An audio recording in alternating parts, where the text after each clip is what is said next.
أما بعد فأعوذ بالله من الشيطان الرجيم بسم الله الرحمن الرحيم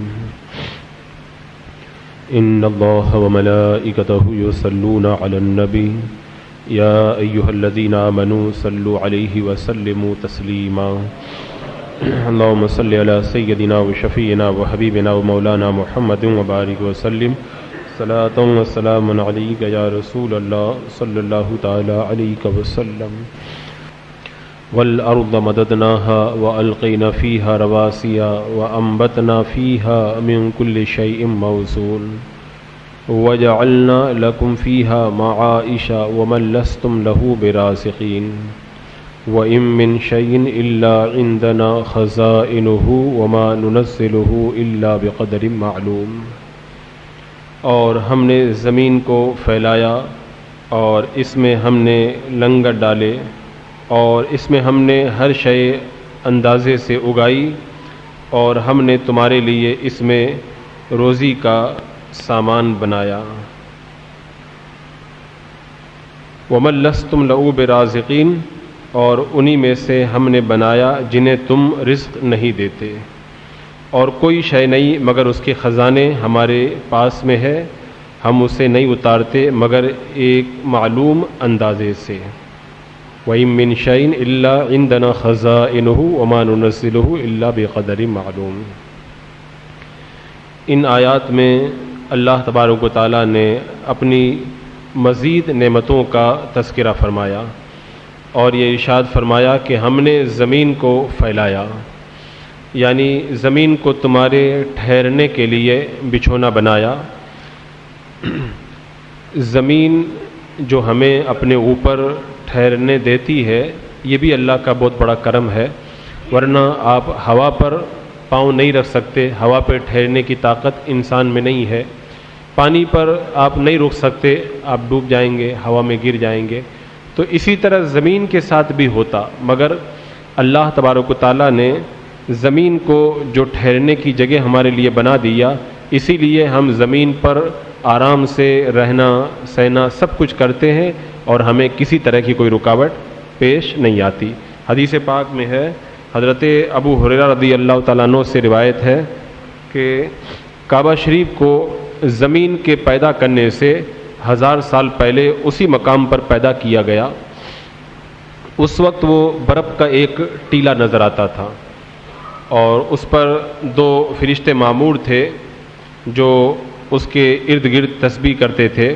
جب اللہ تبارک و تعالیٰ نے زمین کو بچھانے کا ارادہ فرمایا تو اسی مقام سے زمین کو بچھایا اور اسی کعبہ کو تمام زمین کے درمیان رکھا گیا۔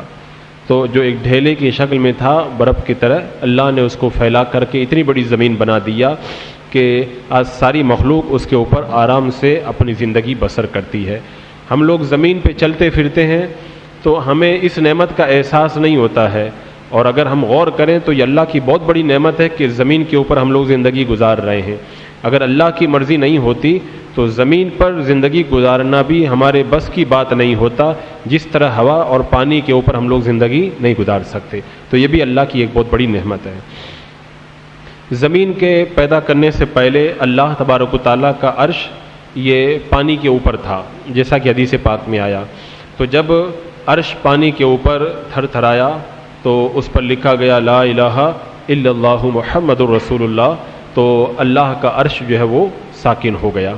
تو جب اللہ تبارک و تعالیٰ نے آسمانوں کی تخلیق کا ارادہ فرمایا تو پانی پر ہوا چلائی، پانی ہوا سے جو ہے وہ اچھلا تو اس سے ایک دھواں آسمان کی طرف اٹھا، اس دھوئیں سے اللہ تبارک و تعالیٰ نے اپنی قدرت کاملہ کے ذریعے آسمان کو پیدا فرما دیا۔ اس کے بعد میں خانہ کعبہ والی جگہ سے پانی ہٹا تو وہ جگہ خشک ہو گئی۔ تو اس طرح اللہ تبارک و تعالیٰ نے آسمانوں اور زمین کی تخلیق فرمائی۔ زمین ویسے تو سب دیکھنے میں ایک جیسی نظر آتی ہے، لیکن زمین کے کچھ ایسے بھی ٹکڑے ہیں جو جنت کے ٹکڑے ہیں، جیسے خانہ کعبہ کی جگہ ہے، مدینہ منورہ کی جگہ، بیت المقدس کی جگہ، ایسی تمام جو مسجدیں ہیں وہ قیامت کے دن اکٹھا کر کے جنت کے اندر رکھ دی جائیں گی، اور ایسے ہی وہ مقامات جو عبادات الہی کے لیے مخصوص ہوا کرتے ہیں، اور بالخصوص اللہ کے رسول صلی اللہ تعالیٰ علیہ وسلم کے ممبر اور قبر انور کا جو درمیانی حصہ ہے وہ جنت کی کیاریوں میں سے ایک کیاری ہے۔ تو جو شخص بھی ان ایسے مقدس مقامات پر اچھی نیت صحیح اعتقاد کے ساتھ میں حاضری دیتا ہے تو اللہ تبارک و تعالیٰ اسے دنیا اور آخرت کی مشکلات اور تکلیفوں سے محفوظ فرما لیتا ہے۔ تو یہ سب روایتوں سے اس کا پتہ چلتا ہے کہ یہ جنت کے ٹکڑوں میں سے ہے۔ ایسا کہ ایک حدیث پاک میں آیا، اللہ کے رسول علیہ الصلوۃ والسلام کے فرمان کا مفہوم یہ ہے کہ میرا ممبر جو ہے وہ میرے حوض کے اوپر ہے، تو حوض کوثر کے اوپر آپ نے ممبر کو فرمایا، تو اس کا مطلب وہ بھی جنت کی جگہوں میں سے ایک جگہ ہے۔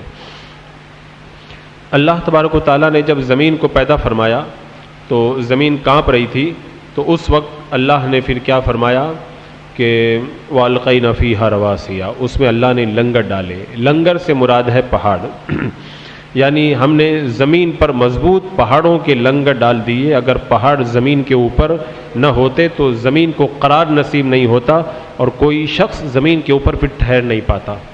تو یہ پہاڑ بھی اللہ کی بہت بڑی نعمت ہے۔ ہم دیکھتے ہیں بس پہاڑ ہیں، لیکن ہمیں اس کا احساس نہیں کہ یہ پہاڑ بھی اللہ کی بہت بڑی نعمت ہے۔ اگر یہ پہاڑ ہٹا دیے جائیں تو پھر زمین پر رہنا یہ انسانوں کے بس کی بات نہیں رہ جائے گا۔ تو اللہ تبارک و تعالیٰ نے یہ بھی اپنا بڑا کرم فرمایا۔ بعض تفاسیر سے یہ پتہ چلتا ہے کہ ٹیلوں کو چھوڑ کر جو چھوٹے بڑے پہاڑ ہیں پوری زمین پر، ان کی تعداد 6673 بتائی گئی ہے، اور زمین پر سب سے پہلا پہاڑ بلقبیس پیدا کیا گیا، یہ وہی پہاڑ ہے جو مکہ شریف کے اندر موجود ہے۔ اور سب سے افضل پہاڑ ایک روایت کے مطابق احد ہے جو مدینہ منورہ کے اندر ہے، جس میں حضرت ہارون علیہ السلام وغیرہ کی قبریں ہیں۔ حدیث پاک میں بھی موجود ہے، اللہ کے رسول علیہ السلام نے ارشاد فرمایا احد یحبنا ونحبہ، احد ہم سے پیار کرتا ہے، ہم اس سے پیار کرتے ہیں۔ اور حضرت آدم علیہ السلام جب جنت سے تشریف لائے تو ایک روایت کے مطابق ہندوستان کے ایک بہت بڑے پہاڑ کے اوپر آپ تشریف لائے تھے، اور اس پہاڑ کو جو ہے وہ بہت دور سے دیکھ لیا جاتا تھا۔ اس پہاڑ پر ایک پتھر تھا جس پر حضرت آدم علیہ السلام جب اترے تو آپ کے قدموں کے نشانات اس کے اوپر بن گئے تھے، اور بتایا ہی جاتا ہے کہ جس پہاڑ پہ حضرت آدم علیہ السلام اترے تھے یہ پہاڑ آسمان سے سب سے زیادہ قریب ہے، اور بہت زیادہ جو ہے وہ آسمان سے قرب رکھتا ہے۔ اور ایک روایت میں یہ ہے کہ یہ پہاڑ سراندیپ کے اندر ہے، اور سراندیپ یہ ہندوستان کے ایک شہر کا نام رکھا گیا۔ تو یہ اس طرح سے حضرت آدم علیہ السلام کا جو زمین پہ اترنا ہے وہ ہندوستان کی سرزمین پر ہے اس روایت کے مطابق۔ اور اللہ تبارک و تعالیٰ نے پھر اپنی نعمتوں کا ذکر فرمایا کہ وَأَنبَتْنَا فِيهَا مِن كُلِّ شَيْءٍ مَوْزُونٍ، یعنی اللہ تبارک و تعالیٰ نے ارشاد فرمایا کہ ہم نے ہر شے اندازے سے اگائی، اور اللہ تبارک و تعالیٰ نے جو ہے وہ ہر شخص کو اندازے سے جو ہے وہ روزی عطا فرمائی۔ یہ اللہ کا بڑا کرم ہے، اللہ تبارک و تعالیٰ نے اپنی حکمت سے یہ سب کچھ فرمایا۔ تو اگر اللہ تبارک و تعالیٰ ان چیزوں کو نہ اگاتا تو زمین کے اوپر ہمارا رہنے کے باوجود پھر جینا جو ہے وہ دوبر ہو جاتا۔ تو یہ بھی اللہ کا کرم ہے کہ اللہ نے زمین کو قرار عطا فرما کر کے اس زمین سے ہمارے لیے قسم قسم کے جو ہے وہ اللہ نے میوے پیدا فرمائے، سبزیاں پیدا فرمائی، اناج پیدا فرمائے۔ یہ ایک بڑی لمبی چوڑی تفسیر ہے کہ اللہ نے زمین پر ہمارے فائدے کے لیے کیا کیا پیدا فرمایا۔ انسان اگر اس کے اندر غور کرے تو اس کا رواں رواں جو ہے وہ اللہ تبارک و تعالیٰ کی پاکی کے اندر مگن ہو جائے۔ اور رب نے فرمایا کہ ہر چیز کو اللہ تبارک و تعالیٰ نے جو پیدا فرمایا وہ اندازے سے پیدا فرمایا، کیونکہ اللہ تبارک و تعالیٰ کی اس کے اندر بڑی حکمت ہے۔ اللہ نے جس کو جتنی ضرورت تھی اتنا ہی وہ عطا فرمایا، جس کو جو رنگ چاہیے تھا، جس طرح کا رنگ چاہیے، جو سائز چاہیے تھی، اور پھر اس کے اندر جیسے مزے کی ضرورت تھی، کسی کے اندر کھٹا پن، کسی کے اندر میٹھا پن، کسی کے اندر گورا پن، کسی کے اندر کالا پن، کوئی لمبا، کوئی چھوٹا، کوئی پست، ہر چیز میں آپ غور کریں گے تو سب میں الگ الگ حکمتیں آپ کو نظر آئیں گی۔ اللہ نے جس چیز کو لمبا کر دیا ہے اس کو چھوٹا کرنا جو ہے وہ حکمت کے خلاف نظر آئے گا، جس کو اللہ نے چھوٹا کر دیا اس کو بڑا کرنے میں حکمت کے خلاف نظر آئے گا۔ اللہ نے جس کو جو رنگ دیا ہے وہی رنگ اس کے لیے بہتر تھا۔ اور پھر اللہ تبارک و تعالیٰ نے لوگوں کو جو روزیاں عطا فرمائی، فرمایا کہ اللہ کے پاس خزانے ہیں روزیوں کے، اللہ نے اس کو اندازے سے عطا فرمایا۔ جس کو اللہ نے غریبی دی اس کے لیے غریبی بہتر تھی، جس کو امیری دی اس کی حکمت اسی کے اندر ہے۔ اور پھر کسی کو بیماری دی، کسی کو صحت دی، اور کسی کو اللہ تبارک و تعالیٰ نے طاقت دی، کسی کو کمزوری دی۔ تو ہم یہ سمجھتے ہیں کہ یہ ہو سکتا ہے کہ ایسے ہی ہو، لیکن ایسا نہیں ہے۔ ہر چیز کے اندر کوئی نہ کوئی حکمت ہے، کیونکہ اللہ تبارک و تعالیٰ نے ہر چیز کو ایک اندازے کے اوپر رکھا ہے، اور اس میں جو حکمتیں ہیں اس کو سمجھ جانا بندے کے بس کی بات نہیں ہے۔ اللہ نے جو یہاں پہ یہ ارشاد فرمایا وَجَعَلْنَا لَكُمْ فِيهَا مَعَائِشَ، معائشہ یہ معیشت کی جمع ہے۔ معیشت ہر اس چیز کو کہتے ہیں جس سے انسانی معاشرہ قائم ہو، یعنی کھانے کی چیزیں، پینے کی چیزیں، پہننے کی چیزیں، اور پھر جو بھی انسان کے فائدے کی چیزیں ہیں وہ ساری معیشت میں آ گئی۔ تو اس کا مطلب یہ ہوا کہ اللہ تبارک و تعالیٰ نے ہمیں جس چیز کی ضرورت تھی وہ ساری چیزیں پیدا فرمائی۔ آپ اس کے اندر اگر غور کریں تو آپ کو بڑی حکمت نظر آئے گی۔ اللہ تبارک و تعالیٰ نے زمین سے اناج اگایا۔ ہم اگر زمین کو اپنے ہاتھوں سے کھودنا چاہیں تو نہ کھود سکیں، اتنی مضبوط زمین، لیکن اللہ نے جب ہماری روزی کا انتظام کیا تو ایک دم نرم نرم پتوں کو اتنی طاقت عطا فرمائی کہ زمین کا سینہ چیر کر کے باہر نکل آتے ہیں وہ۔ تو یہ اللہ نے ہماری روزی کا اس طرح انتظام فرمایا۔ اور پھر پانی کو آپ دیکھیں، پانی جو ہے وہ زمین کے اندر پیوست ہو جاتا ہے، لیکن اللہ نے جب ہم کو روزی دینے کا ارادہ فرمایا تو زمین کے اندر پانی کے خزانے بنا دیے، اور زمین کے اندر وہ پیوست نہ ہو پائے، ایک جگہ جمع رہے، اور پھر اس کو ہم نے حاصل کر کے اس کے ذریعے فائدہ اٹھایا۔ پھر اللہ تبارک و تعالیٰ نے زمین سے جو چیزیں اگائی اس میں سے کچھ چیزیں ہم کھاتے ہیں، کچھ چیزوں کو جانور کھاتے ہیں۔ تو اگرچہ وہ کھاتے جانور ہیں لیکن فائدہ اس میں ہمارا ہے۔ جانور کھائیں گے اور پھر جانور دودھ دیں گے تو ہمارے ہی کام میں آئے گا، اور جانور کھائیں گے موٹے ہوں گے، ان کو ذبح کریں گے، گوشت ملے گا، وہ بھی ہمارے ہی کام میں آئے گا۔ اور پھر اللہ تبارک و تعالیٰ نے کچھ پانیوں کو زمین میں رکھا، کچھ کو زمین کے اوپر رکھا، اور ان میں جو مچھلیاں پیدا کی، اور پھر ان مچھلیوں سے بھی اللہ نے ہم کو غذا عطا فرمائی۔ تو معاش کے اندر ساری چیزیں آ گئیں۔ ہماری زندگی گزارنے کے لیے جو چیزیں ہو سکتی تھی اللہ نے وہ ساری چیزیں پیدا فرما دی، ہمیں کسی چیز کا محتاج نہیں بنایا۔ یہ تو جو ہے وہ مادیت پسند لوگوں کا پاگل پن ہے کہ وہ یہ سمجھتے ہیں کہ ہم نقلی اشیاء اگر پیدا نہیں کریں گے تو زمین کے اوپر آبادی بڑھ رہی ہے، پھر لوگوں کے جو ہے وہ کھانے کا انتظام نہیں ہو پائے گا، اور پھر جو ہے وہ لوگ بھوکے رہ جائیں گے۔ ایسا کچھ نہیں ہے، اللہ نے جتنوں کو پیدا کیا اتنوں کی روزی بھی پیدا کی ہے۔ اب اگر کوئی اپنی جاگیرداری کی وجہ سے ان ساری چیزوں کو اپنے پاس میں جو ہے وہ جمع کر کے رکھ لے اور لوگوں تک نہ پہنچنے دے اور سرمایہ کاری کا جو ہے وہ کاروبار کرے تو وہ ایک الگ چیز ہے، لیکن اللہ نے کسی مخلوق کو جو ہے وہ بے روزی نہیں پیدا کیا، سب کی اللہ نے روزی کا انتظام فرمایا۔ اور اللہ نے جو یہ ارشاد فرمایا وَمَا نُنَزِّلُهُ إِلَّا بِقَدَرٍ معلوم، ہم اتارتے ہیں تو اس کو ایک معلوم اندازے کے مطابق اتارتے ہیں، یعنی اللہ تبارک و تعالیٰ کی حکمت میں کوئی کمی اور عیب کا شائبہ بھی نہیں ہے۔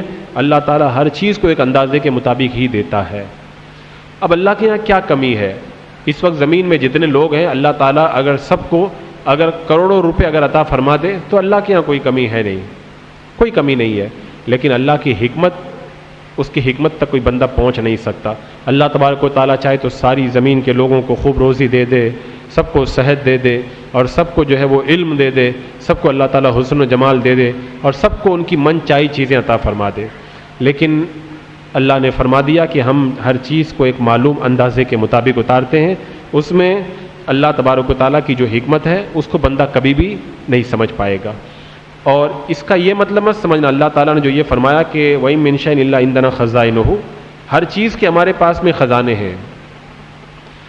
ہمارے پاس جو خزانہ ہوتا ہے تو جمع کیا رہتا ہے، اس میں سے ہم نکال کے خرچ کرتے ہیں۔